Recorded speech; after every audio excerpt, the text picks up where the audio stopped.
Hello friends.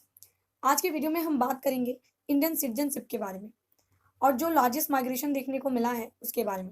Actually ministry of home affairs के through data release किया गया है जिसमें लास्ट कुछ ईयर्स के कंपैरिजन में अगर बात करें तो 2021 में जो है सबसे बड़ा माइग्रेशन देखने को मिला, यानी बहुत ज़्यादा नंबर ऑफ पीपल जो है वो इंडिया को लेफ्ट करें, उन्होंने इंडिया को रिलिंक्विश करा है। तो आज इस वीडियो में हम कवर करेंगे कि इंडियन सिटीजनशिप के कॉन्स्टिट्यूशन में क्या प्रोविजंस हैं, यानी किस तरीके से इंडियन सिटीजनशिप को लिया जा सकता है और कैसे इसको रिलिंक्विश किया जा सकता है। रीजन ऑफ माइग्रेशन क्या है, लोग क्यों छोड़ करके जा रहे हैं इंडिया को। करंट सिनेरियो क्या है, यानी कितनी डेटा में कितना इन्फॉर्मेशन मिली है, कितने सारे लोग छोड़ के गए हैं, लास्ट ईयर के कंपैरिजन में बात करेंगे। और मोस्ट इंपॉर्टेंट कि लोग भारत को छोड़ करके कहाँ जा रहे हैं, यानी कौन से वो कंट्रीज हैं, कौन सी वो देश हैं जहाँ पे वो जाकर के सेटल हो रहे हैं इंडिया को रिलिंक्विश करके। तो चलिए वीडियो को स्टार्ट करते हैं। मैं हूँ आस्था तिवारी और आप देख रहे हैं डायनेमिक स्टडी। सबसे पहले बात कर लेते हैं करंट सिनेरियो की। आपको स्क्रीन पर सारी चीजें दिख रही हैं। करंट सिनेरियो में फर्स्ट पॉइंट की बात करें तो ओवर 1.6 लाख पीपल ने रिलिंक्विश करा है इंडियन सिटीजनशिप को 2021 में, यानी जो लास्ट ईयर का डेटा होम मिनिस्ट्री के द्वारा रिलीज करा गया है उसमें 1.6 लाख पीपल ने इंडिया को छोड़ा है। सेकेंड बात करेंगे 2020 की, तो 85,256 पीपल ने 2020 में छोड़ा था इंडिया को। एंड थर्ड पॉइंट है 2019 का डेटा जिसमें 1.4 लाख पीपल ने इंडिया को लीव करा था। तो अब इन तीनों डेटा को अगर हम इनका कंपैरिजन करें तो जाहिर सी बात है कि जो 2021 का जो माइग्रेशन है वो काफी बड़ा माइग्रेशन देखने को मिल रहा है। तो अब बात कर लेते हैं क्या रीजंस हैं। अब बात कर लेते हैं कॉन्स्टिट्यूशनल प्रोविजंस की, यानी संवैधानिक रूप से क्या चीजें सिटीजनशिप के रिगार्डिंग हमारे कॉन्स्टिट्यूशन में दी गई हैं। सबसे पहले एंड सबसे इंपॉर्टेंट चीज की सिटीजनशिप की कोई भी डेफिनेशन हमारे कॉन्स्टिट्यूशन में गिवन नहीं है, यानी एक्चुअल में किन चीजों को हम माने वो चीजें हमारे कॉन्स्टिट्यूशन में नहीं दी गई हैं। पार्ट सेकेंड आर्टिकल 5 to 11 जो है वो डील करता है हमारा सिटीजनशिप के कंसेप्ट से, जिसमें मोस्ट इंपॉर्टेंट है आर्टिकल 9, जिसके तहत ये बताया गया है कि अगर कोई भी इंडियन सिटीजन वो किसी फॉरेन कंट्री की या किसी भी और दूसरी कंट्री की जो है सिटीजनशिप को अडॉप्ट कर लेता है तो अल्टीमेटली जो उसकी इंडियन सिटीजनशिप होती है वो छूट जाती है, यानी वो इंडियन सिटीजनशिप को लॉस कर देता है अगर वो किसी दूसरे देश की सिटीजनशिप को ले लेता है। उसके बाद बात करें आर्टिकल 11 की, जो कि काफी ज्यादा इंपॉर्टेंट आर्टिकल है।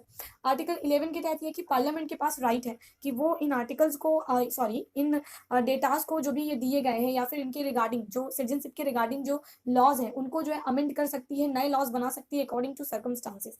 तो ये कुछ इन्फॉर्मेशन थी कॉन्स्टिट्यूशन में गिवन जो कॉन्स्टिट्यूशनल प्रोविजंस है उनके बारे में।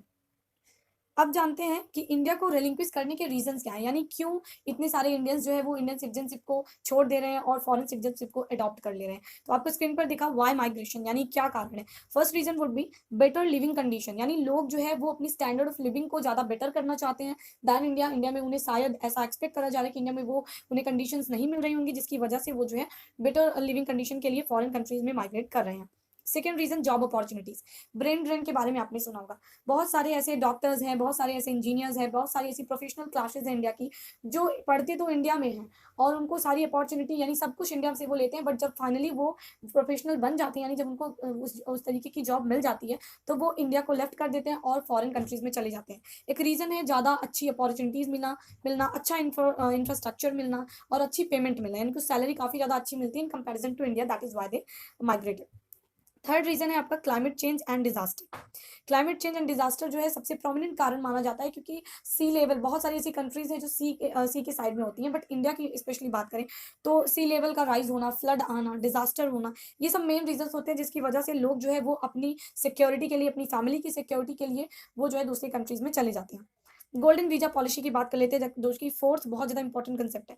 गोल्डन वीजा पॉलिसी के तहत ये कुछ प्रावधान हैं कि जो है जो फॉरेन कंट्रीज हैं वो जो इन्वेस्टर्स होते हैं जो उनकी कंट्री में ज़्यादा इन्वेस्टमेंट करते हैं उनको अल्यूर करती हैं, उनको जो है वो अपनी तरफ खींचती हैं, अट्रैक्ट करती हैं और उन्हें ये पॉलिसी के तहत उन्हें ये जो है एक बेनिफिट मिल जाता है उन इन्वेस्टर्स को कि वो उन कंट्री की सिटीजनशिप आसानी से ले सकते हैं। यानी जो ज़्यादा इन्वेस्टमेंट करता है, फॉर एग्जाम्पल कोई भी एक इंडियन जो अमेरिका में ज़्यादा इन्वेस्टमेंट कर रहा है तो उसके पास एक बेनिफिट है कि वो जब भी अप्लाई करेगा अमेरिकन सिटीजनशिप के लिए तो उसे वो राइट मिल जाएगा।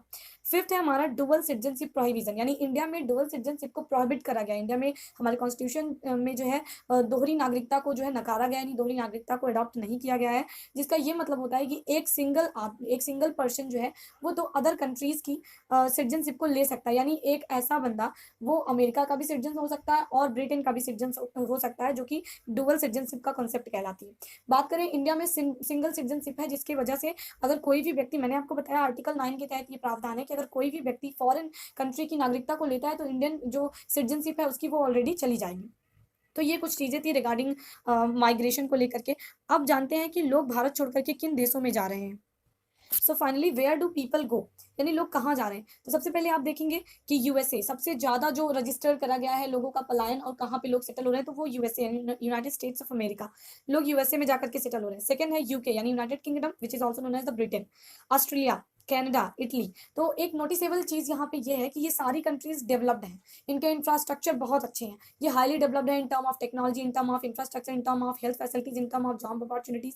तो ये कुछ रीजंस मैंने आपको जो बताए थे वो काफ़ी ज़्यादा अच्छे से यहाँ पे सेट होते हुए नज़र आ रहे हैं, क्योंकि ये सारी कंट्रीज़ जो है इन सभी चीज़ों में, चाहे हेल्थ की बात करें, एजुकेशन की बात करें, जॉब अपॉर्च्युनिटीज़ की बात करें या बेटर लिविंग कंडीशन की बात करें, टेक्नोलॉजी की बात करें, सभी कंसेप्ट में ये कंट्रीज़ जो है वो काफ़ी ज़्यादा डेवलप्ड हैं। सो इसकी वजह से लोग जो है अपने फ्यूचर सिक्योरिटी के लिए, अपनी अच्छी लिविंग कंडीशन के लिए इंडिया को छोड़ करके इन देशों में पलायन करके जा रहे हैं।